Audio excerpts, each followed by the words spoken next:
Thank you, Lord. Thank you, Lord, for the blessings you give. Thank you, Lord, for the love that you share. Thank you, Lord, for this wonderful life. Sabihin mo sa nasa kaliwa, may awa ang Diyos. Sabihin mo sa nasa kanan mo, maawa ka. Sabihin mo sa nasa kaliwa mo, kawawa ka. Yung mga taong walang awa, kawawa. Amen. Palakpakan natin ang banal na awa ng Diyos. The topic that was given to me, divine mercy and image of synodality and symphony of prayer. As we look at the image of the divine mercy, we can see it as a synodality and symphony of prayer. The image of the divine mercy. The church was already experiencing the grace of the Jubilee as an outpouring of divine mercy. Synodality means journeying together as people of God. It indicates a way of listening to each individual person as a member of the church to be understand how God might be speaking to all of us. Ito hong sinod na ito ay kakaiba. Dahil ito yung pagkakataon ng ating pong Santo Papa ay atasan mo ang buong simbahan. We have to listen. Stop talking, but start listening. Kaya ito yung paglalarawan na ipinapaalala ko as devotees of the divine mercy. Most of the time, we talk and talk and talk. Tama, mali. Tama, mali. And we forgot to listen. Tama, mali. Tama, mali. Sabihin sa nasa kanan mo, may tama ka. Sabihin sa nasa kaliwa mo, lalo ka na. Yung mga taong hindi marunong makinig, lumayo kayo dyan. May mga kayo na nagsabi. It is the invitation of Pope Francis in the Synod of Synodality.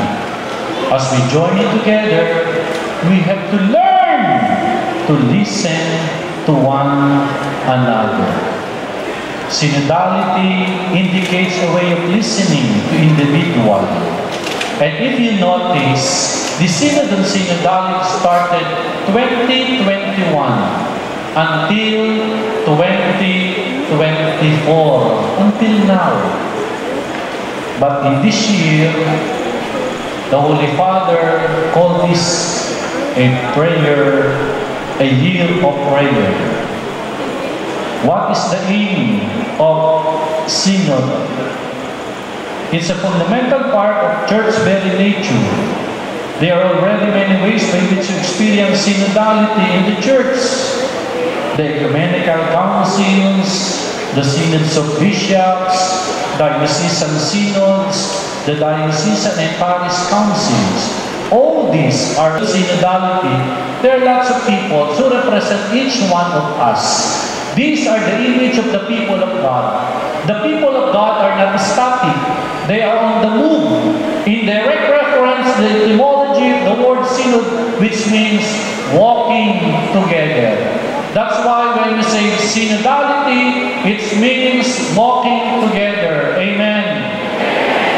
Pag tinuro ko to, sasabihin nyo, synodality. Pag tinuro ko to, sasabihin nyo, walking together. Kung sino yung una kong ituturo, sasabihin niyo, synodality. Yung pangalawa kong ituturo, sasabihin, walking together. Go! O, anong synodality? Walking together. Ulit! Anong walking together? Synodality. Ulit yan. Go!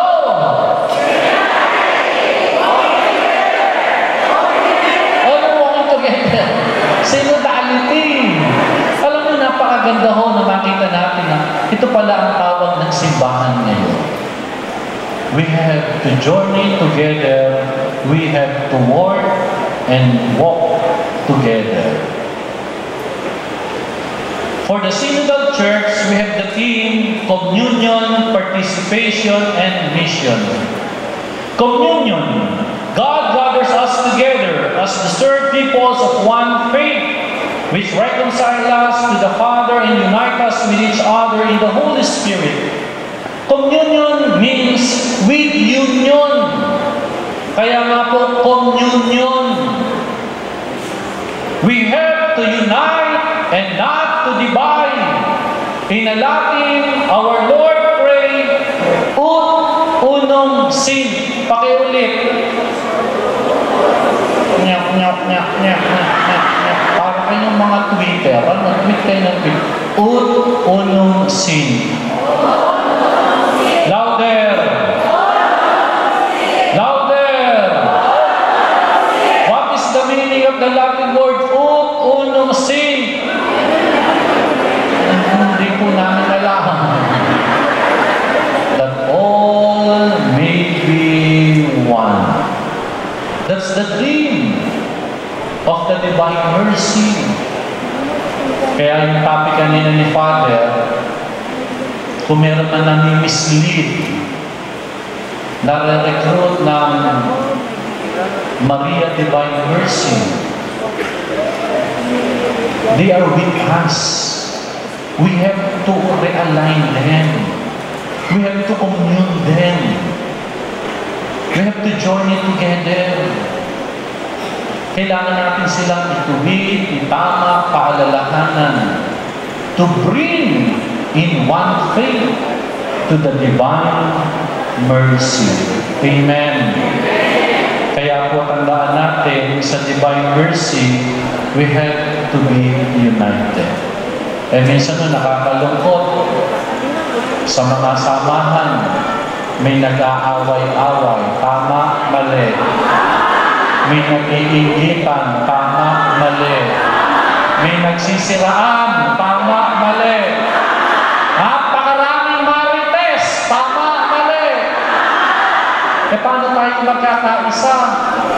Kung tayo nakakagali, nagtatampuhan, nag-iingitan.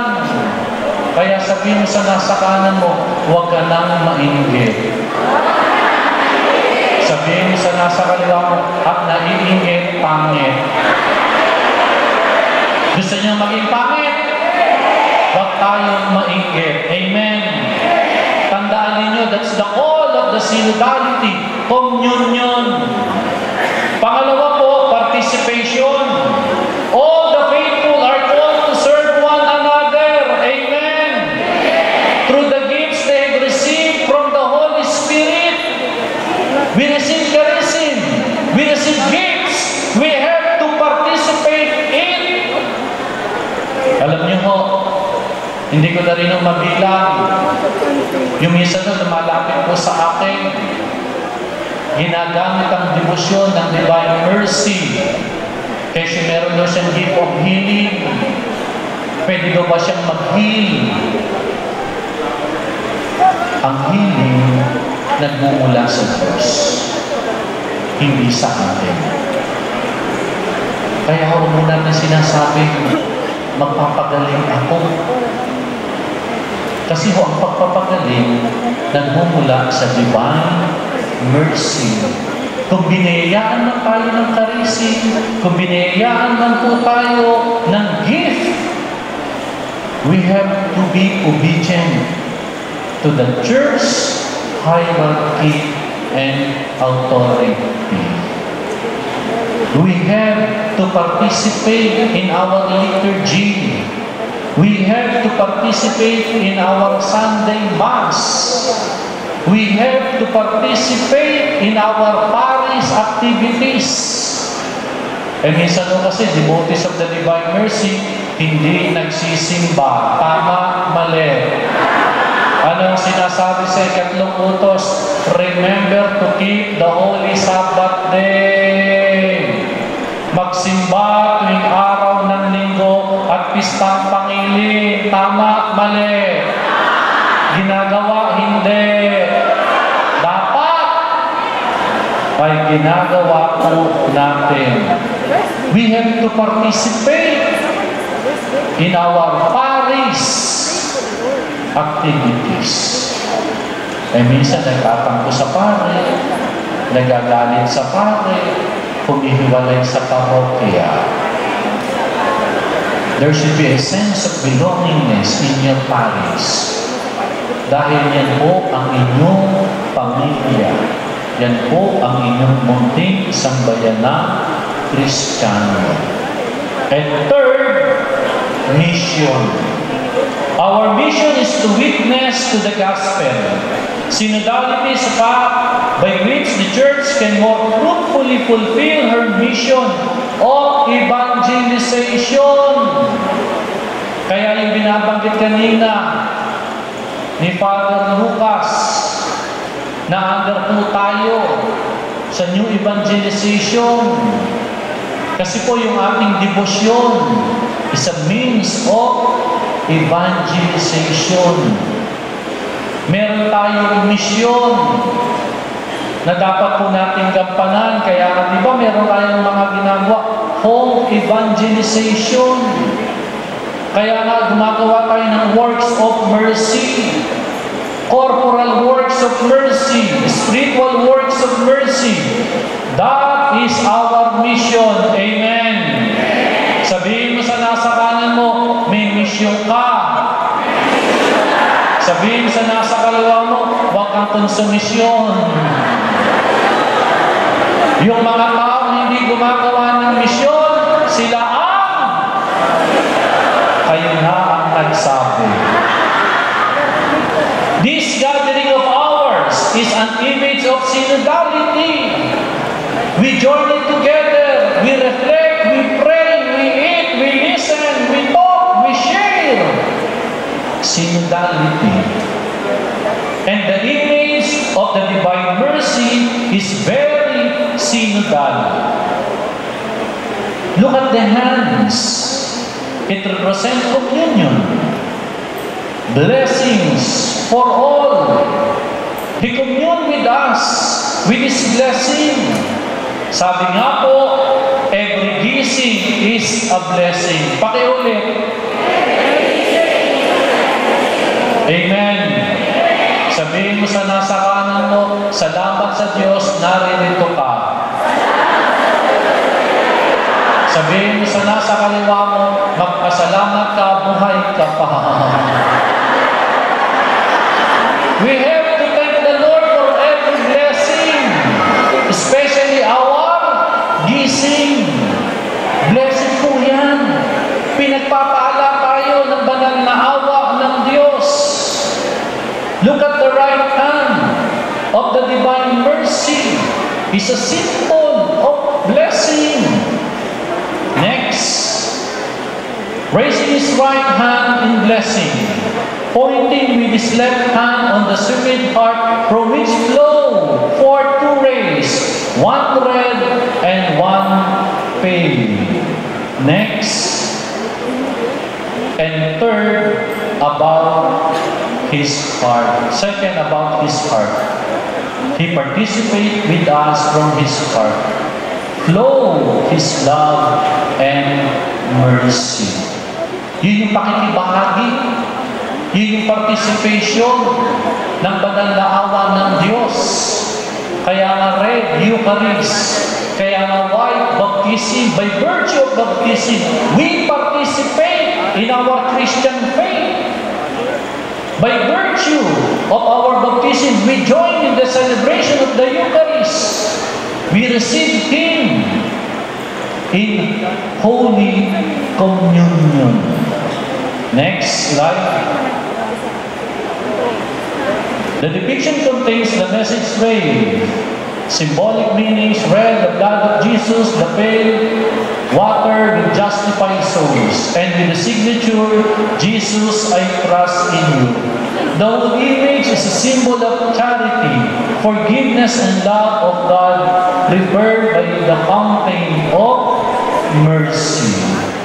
And the third is about mission. Look at the feet of the image of the divine mercy. It means what? He walks with us. Tayo yung kanyang pinupuntahan. Tayo yung kanyang hinahanap. Tayo yung kanyang inaabot. Kaya tingnan nyo yung paa niya, hindi ho pantay. In motion. In movement. Walking together. Kaya kung makikita po natin, yung larawan ng Divine Mercy, yan din po ang larawan ng synodality. Walking together. The image of the Divine Mercy and Synod are synonymous, meaning they are almost the same. Next, walking with us, journeying with us, one with us. Amen. Just focus on the faith. And it reminds us of our mission that the call of the Holy Father, this synodality, walking together. Manila Archbishop Jose F. Cardinal Advintula presided over the closing Mass of our Luzon Apostolic Congress on Mercy last year. And in his homily, he said, "The Divine Mercy is the core of synodality by striving to encounter one another in living in the fullness of life." And I was surprised during the Feast of Mercy, the Holy Father, in his message, he said, "The fullness of life is realized in Jesus." The fullness of life comes not from the portion of transition pleasure, but is realized to Jesus. The fullness of life is realized to Jesus. The risen one comes to them and shows them his wound. The Pope said, it's like this: there were signs of suffering and pain. There could stir feelings of guilt. Yes, Jesus has become channels of mercy and forgiveness. The disciples see and touch with their hands the path with Jesus. Life wins, death and sin defeated, and they receive the gifts of His Spirit, which gives them a new life.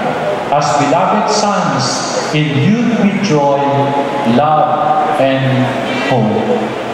Also, Bishop Roberto Santos of the Diocese of Antipolo, during our Luwapon event, he challenged us to be more synodal church, meaning we have to live communion, participation, and mission. Because the Divine Mercy itself, from Annunciation to Ascension, His birth, His public ministry, His suffering, His death. And we learn that from the second Sunday of Easter focuses on the gift of mercy which was given to us through Christ Jesus' death, burial, and resurrection. Also, when we recite the Apostles' Creed, we pray, He descended to the dead. After His resurrection, He said, "Peace be with you." In the Emmaus experience, Jesus walked with His disciples. In the breaking of the bread, the Eucharist, the highest form of prayer. It has 5 effects when we receive the Eucharist. Remember the talk of Monsignor Quintanar this morning. He highlighted the importance of the Eucharist in the life of the devotees of the Divine Mercy. Even St. Faustina, in Diary 1442, when I arrived at midnight Mass, from the very beginning, I stepped myself in deep recollection.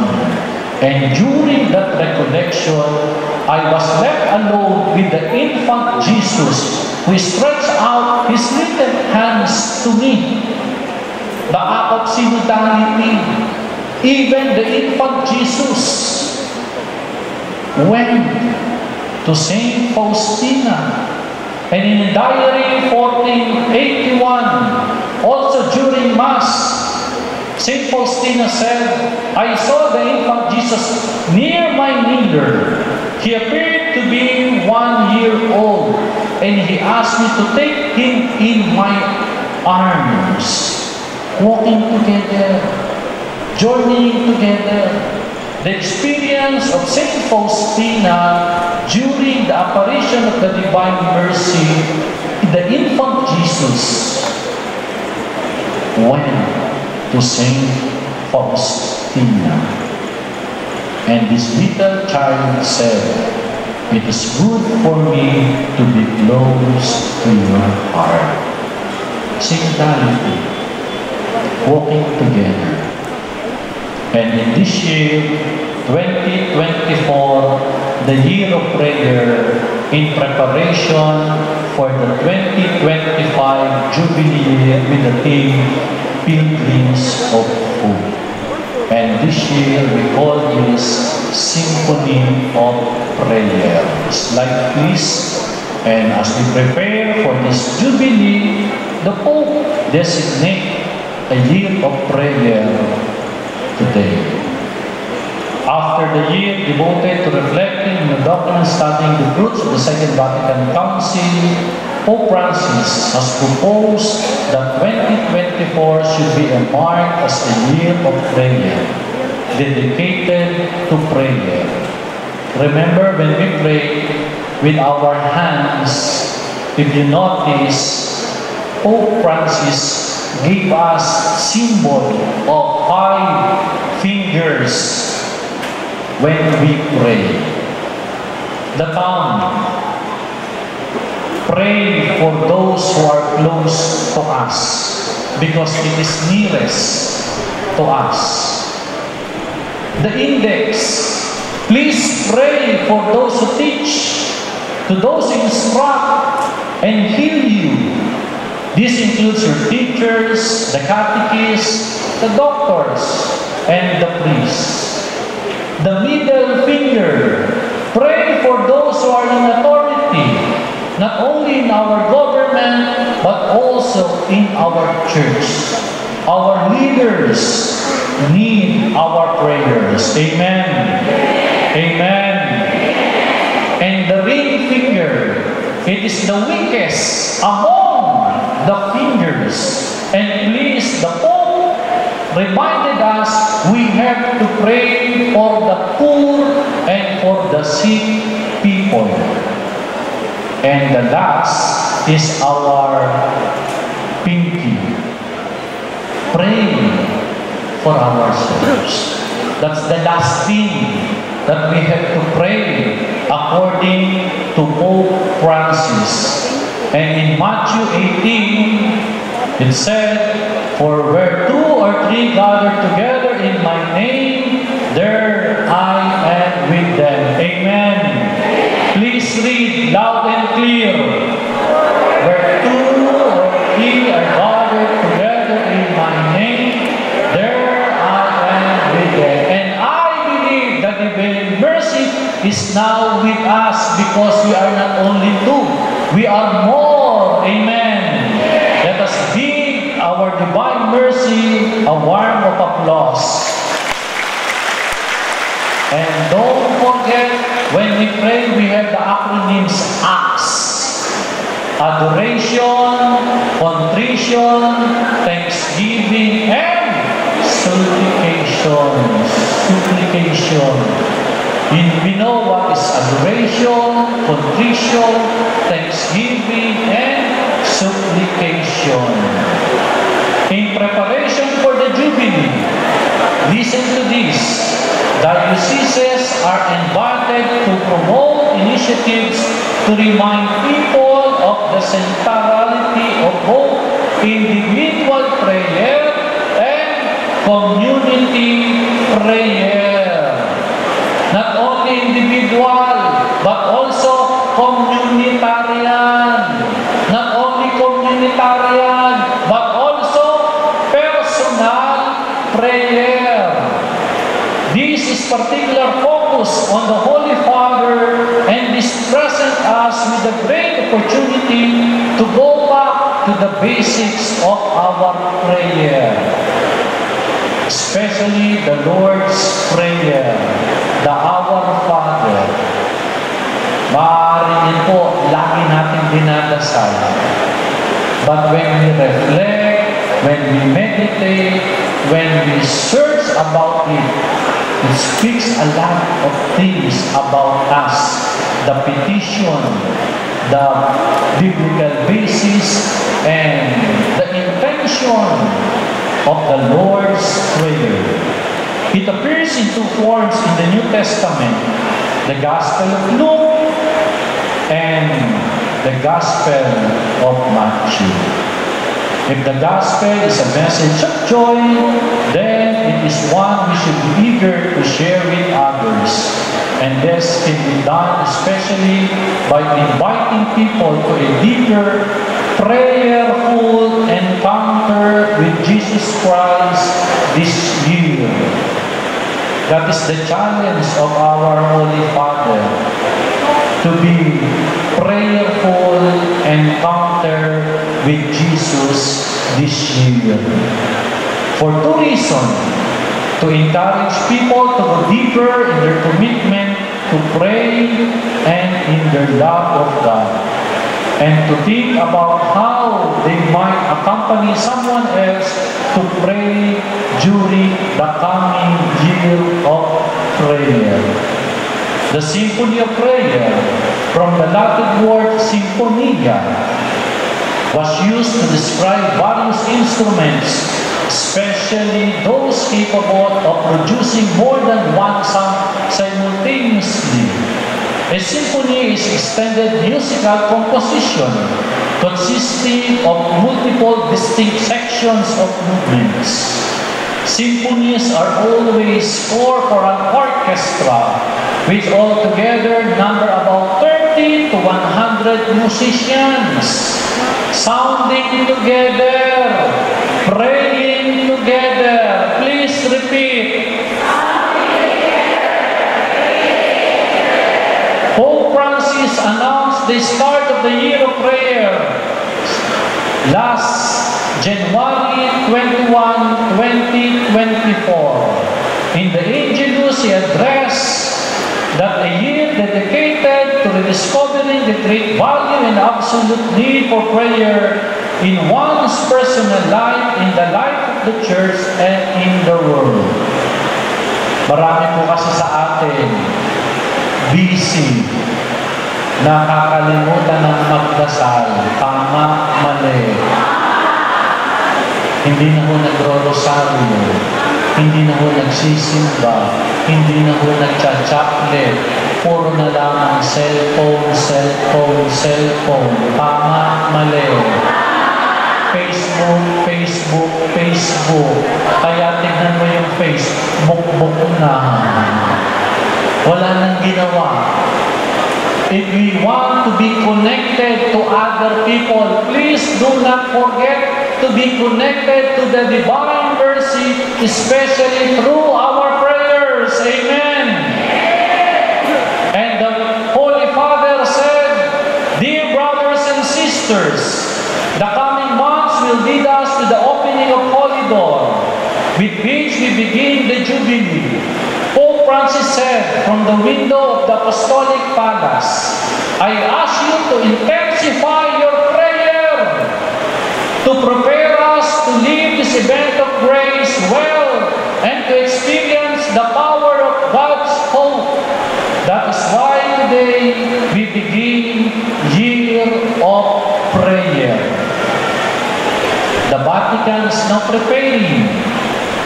They are expecting an estimated 35 million people to flock to the Eternal City for the Jubilee year 2025. First ordinary Jubilee since the Great Jubilee of 2000. The Jubilee year begins on December 24, 2024 and concludes on January 6, 2026. The Holy Doors are the central part of any Jubilee. The opening of the Holy Door symbolizes the offering of an extraordinary pact. Slide please. Bringing God's salvation to everyone was for Jesus the greatest joy, His mission, and meaning of His existence. In this call or invitation of Pope Francis, we can find our response as devotees of the Divine Mercy in the Diary of St. Faustina 146. There is no soul which is not bound to pray, for every single grace comes to the soul through prayer. Mahalaga yung dasal para tayo makapagsalba ng kaluluwa. Just looking at the image of the Divine Mercy, reflectively and meditatively, we can pray, Jesu upang Tobie. Jesu upang Tobie. Meaning, Jesus, I trust you. This is not only a signature in the image of the Divine Mercy. This can be our prayer. Jesu upang Tobie. The Novena of before the feast of the Divine Mercy, we can find it in the Diary of St. Faustina, the intention of the Novena for 9 days, from Good Friday until the day of the octave of Easter. Slide please. We can find that in the Diary of St. Faustina, 1210 to 1222. The intention during the 9 days before the feast of the Divine Mercy. Also, the praying of the chaplet. It's very clear to each one of us. Symphony of prayer. Kinakanta po yan. Nire-recite po natin yan. Kapag po sa gabi, kung meron kayong iniisip, meron may sakit sa inyo, meron kayong alalahanin, you can sing the chaplet of the Divine Mercy. Praying the chaplet is very important in the life of the devotees of the Divine Mercy. 1935, Jesus gave St. Faustina the chaplet of the Divine Mercy, a potent prayer invoking God's mercy upon the world, with attached promises for its faithful recitation. Next, you can find the chaplet in the Diary 687, 1541, and in 754. The 3 o'clock prayer. Next, please. Next. The hour of mercy.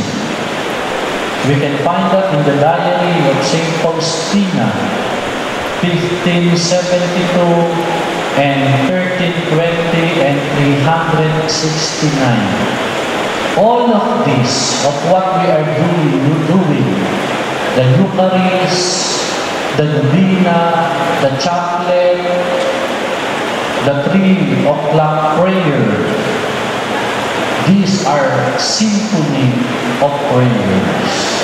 This is in the acronym FINCH, the feast, the image, the Novena, the chaplet, and the hour of mercy.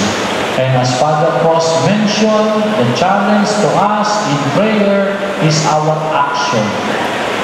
Ask for His mercy, be merciful, and completely trust in His mercy. Finally, as devotees of the Divine Mercy, we are asked to be the living image of the Divine Mercy, to be an image of synodality, and to be the living image of the symphony of prayer in our families, in our communities, in our parishes and in our home church. The question now is how to be an image of the divine mercy, synodality, and symphony of prayer by doing and living the works of mercy.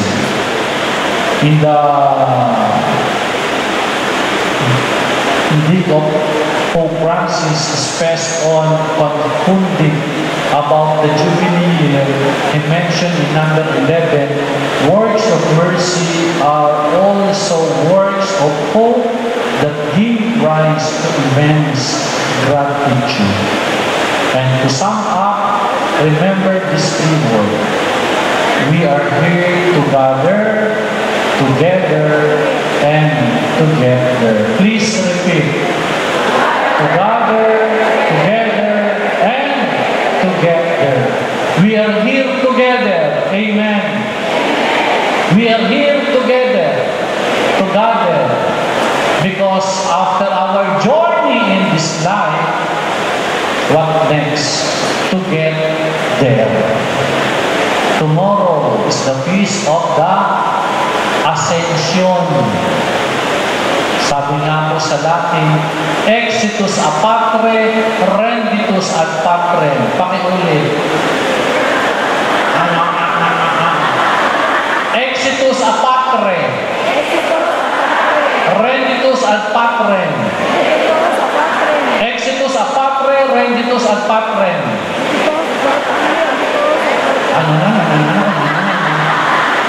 Exitus a patre, renditus ad patrem, meaning coming from the Father, going back to the Father.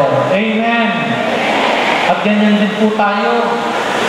Tayo'y nagmula sa Ama, naglalakbay sa daigdig na ito, at babalik din tayo sa Ama. Kaya sabihin mo sa nasa kanan mo, magbago ka na. Sabihin mo sa nasa kaliwa mo, mauna ka na. Hindi mo natin alam kung kailan tayo sa daigdig na ito maglalakbay. Pero ang mahalaga, may paalala po sa atin na tayo ho ay may hangganan sapagkat babalik din tayo sa Ama. Katulad ni Saint Faustina. Jesus entrusted Saint Faustina Kowalska with spreading his message of mercy, igniting the worldwide movement through her diary over 600 pages.